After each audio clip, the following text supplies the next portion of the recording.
Item ಯಾವುದೇ ಇರಲಿ try ಮಾಡಿ ಆಚಿ ಚಿಕನ್ ಮಸಾಲಾ.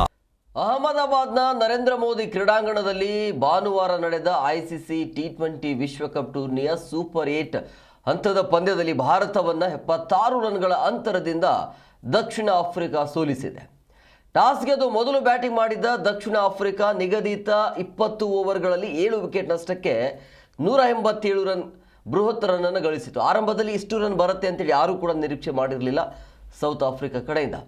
ದಕ್ಷಿಣ ಆಫ್ರಿಕಾ ಪರ ಆರಂಭಿಕ ಆಟಗಾರನಾಗಿರುವಂಥ ಮಾರಕ್ರಮ್ ಕೇವಲ 4 ರನ್, ಕ್ವಿಂಟನ್ ಡಿಕಾಕ್ ಮತ್ತು ರೆಕೆಲ್ಟನ್ ಅವರು ಕೇವಲ 7 ರನ್ ಗಳಿಸಿ ಪೆವಿಲಿಯನ್ಗೆ ಅಟ್ಟುವಲ್ಲಿ ಟೀಮ್ ಇಂಡಿಯಾ ಬೌಲರ್ಗಳು ಯಶಸ್ವಿ ಆದರೂ ಆರಂಭದಲ್ಲಿ. ಆದರೆ ಬ್ರೆವಿಸ್ 45 ಮತ್ತು ಡೇವಿಡ್ ಮಿಲ್ಲರ್ 63 ರನ್ ಗಳಿಸುವುದರೊಂದಿಗೆ ಭಾರತದ ಬೌಲರ್ಗಳನ್ನು ಬೆನ್ನತ್ತಿದ್ರು.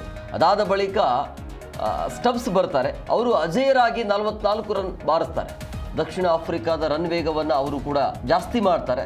ಈ ಮೂವರು ಆಟಗಾರರು ದಕ್ಷಿಣ ಆಫ್ರಿಕಾ ತಂಡ ಗೆಲುವಿನಲ್ಲಿ ಪ್ರಮುಖ ಪಾತ್ರವನ್ನು ಕೊಡ್ತಾರೆ. ಭಾರತದ ಪರ ಬುಮ್ರಾ 3 ವಿಕೆಟನ್ನು ಪಡೀತಾರೆ. ಹರ್ಷದೀಪ್ ಸಿಂಗ್ 2, ವರುಣ್ ಚಕ್ರವರ್ತಿ ಮತ್ತು ಶಿವಮ್ ದುಬೆ ತಲಾ 1 ವಿಕೆಟನ್ನು ಪಡೆದುಕೊಳ್ತಾರೆ. ಆದರೆ 188 ರನ್ಗಳ ಗೆಲುವಿನ ಗುರಿ ಇದು.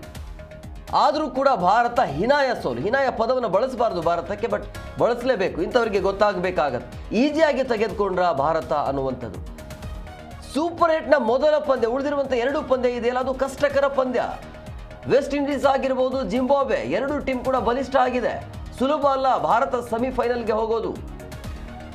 ಆಮೇಲೆ ಪಾತಾಳಕ್ಕೆ ಹೋಗಿದೆ run rate, net run rate. ಇದು ಟೀಮ್ ಇಂಡಿಯಾಗೆ ಆಘಾತ. ಇದು ಹೀನಾಯ ಪ್ರದರ್ಶನ ಭಾರತದ ಕಡೆಯಿಂದ. ತಪ್ಪು ಮಾಡಿದಾಗ ಹೇಳಬೇಕಾಗತ್ತೆ. ಆರಂಭದಲ್ಲಿ ಅದೇ ರಾಗ ಅದೇ ಹಾಡು ಆಗ್ತಾ ಇದೆ. ಲೀಗ್ ಹಂತದಲ್ಲಿ ಇತ್ತಲ್ಲ, ಈ ಲೀಗ್ ಹಂತದಲ್ಲಿ ಇವರು ಆಡಿರುವಂಥ ಪಂದ್ಯಗಳು ನೆದರ್ಲ್ಯಾಂಡು, USA ಅವರ ವಿರುದ್ಧವೂ ಕೂಡ ತಿರುಕಾಡಿದ್ರು ಭಾರತ. ಆರಂಭದಲ್ಲೇ ಡಕ್ ಆಗ್ತಾರೆ, ಕಂಟಿನ್ಯೂ 3 ಮ್ಯಾಚು. ಅಭಿಷೇಕ್ ಶರ್ಮಾ ಮತ್ತೆ ಕೈ ಕೊಟ್ಟರು, ಡಕ್ ಆಗಲಿಲ್ಲ, ಬಟ್ ಒಂದು ರನ್ ಮಾಡಿದ್ರು, ಬಟ್ ಯಾವುದು ಯೂಸ್ ಆಗಲಿಲ್ಲ.